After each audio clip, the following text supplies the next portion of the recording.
In the twilight of his political career, President Joe Biden, under pressure from human rights groups and religious leaders, offered an act of mercy to some of America's most heinous criminals. In his final weeks, Biden commuted the sentences of 37 people on federal death row to life in prison.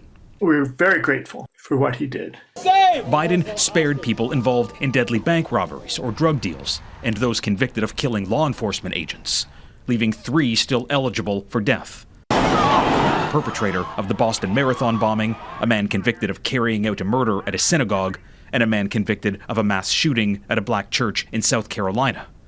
But opponents of executions are urging Biden to clear these men as well.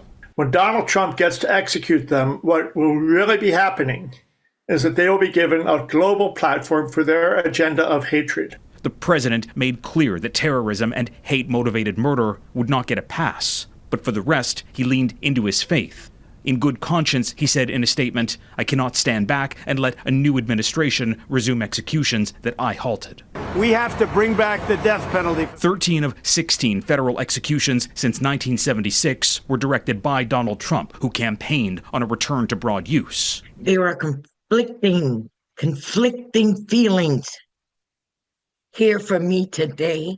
Sharon Risher lost her mother in the 2015 shooting at the AME Church in Charleston, where the shooter is one of 3 still on death row. She wants Biden to commute that sentence out of fears of unending grief. People tend to forget the human side of this. When you put a killer on death row, the families are left to be hostages for the years and years of appeal that will continue to come. Amid the praise lies criticism, with some families of death row inmates' actions calling this an abuse of power. And while the incoming president's team deemed this abhorrent, it's a decision now set in stone, unable to be reversed. Reggie Cecchini, Global News, Washington.